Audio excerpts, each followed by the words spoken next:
Edith Murray. I am almost 32 years old, and I'm from Massachusetts. So Edith Marie, we know you have been traveling around the country visiting different farms with a particular program. Can you tell us more about the program that you're with? Yes, the program is called WWOOF, WWOOF, which stands for Worldwide Opportunities on Organic Farms. And how did you find out about this program? I first heard about it about 8 years ago from a former coworker. She used to do it during her breaks from college. And then I was reminded about it last year by my brother, who were just sort of talking casually, and he brought it up, and I looked into it again. And yeah. So when exactly did you decide you wanted to do this? How long ago? A little less than a year. I think I decided to do this program maybe in May or June of last year. Okay, so obviously an important question is, how does WWOOF work?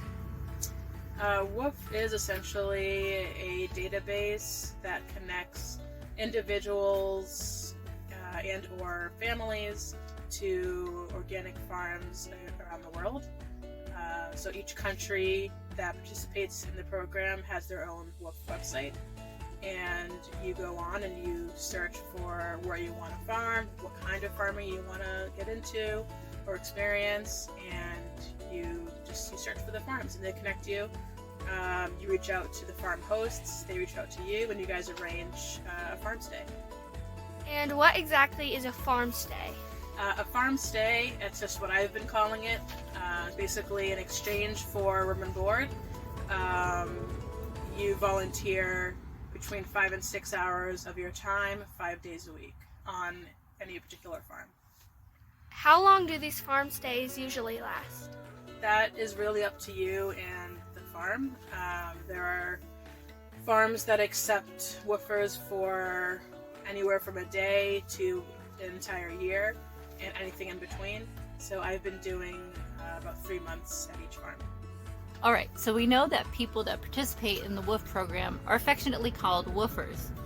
And if I would like to have a woofer come stay at my farm and help, but I don't have a spare room or a guest house or something, can I still participate? Yes, of course. The farm is going to fill out their profile and identify what kind of accommodations they can provide. And the woofer, when searching for a farm to stay at, is going to search for what kind of accommodations that they want. So based on the filters, only certain farms are going to come up. As for me, I have a teardrop camper, and I'm staying out of that. So this is my trailer. I named him Walt. It's from a John Mayer song.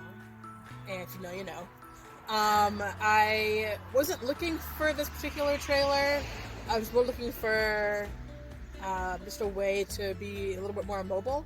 And I came across this little guy that happened to be in my hometown. This guy was selling it. He built it the year before. He was selling it for a very affordable price. And it was an opportunity, so I pretty much bought it in less than 12 hours with no thought to what I was going to do with it. So this is my travel buddy. Her name is Tallulah Jane, the adventure cat, and she's a Devon Rex cat. They are known for being allergy friendly, and their little face and their little wavy curly fur. Okay, so I know people are going to want to know, since you're not working for money, you're only working for room and board and meals, what do you do for money? I personally had some savings tucked away, but other people do get part-time jobs in town, or they already have a part-time job or full-time job that they do online. Great. So how many other farms have you visited, and where were they? Since I first started woofing, which was back in 2020, I've been to Wisconsin, locally in western Massachusetts, Minnesota, Florida, and now Tennessee. Why did you decide to become a woofer? Well, I've known for a really long time that I wanted to be a farmer. Although I've put that dream, I guess you can say, on hold, and decided to work an office job, which I did longer than I planned to. And then the world kind of turned upside down, and I decided to finally say yes to what I wanted, and WWOOF was the best way to go down that journey for me. What are some of the things you've learned on your adventure? I've learned a lot of different things, and I could talk about that for days, but for the sake of this video, I will say I've learned to have a much better appreciation of the world around me and of where my food comes from. So what advice would you give to someone considering doing the same thing that you did? Number one, have a plan. Even if it's a loose plan, have some sort of plan. And number two, don't overthink it, which sounds like the opposite of have a plan, but what I mean is don't psych yourself out. If your gut's telling you that it's time to change things up a bit, then it's for a reason, so listen to it and just make a plan and do it. Okay, now that you've gained all this experience through your time with WWOOF, what would you ultimately like to do with everything that you've learned?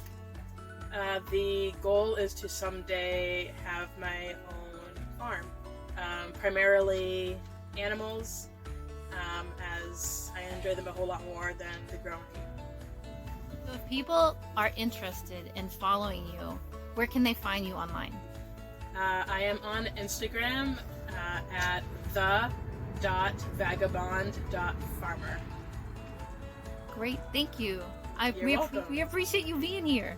Thanks for having me.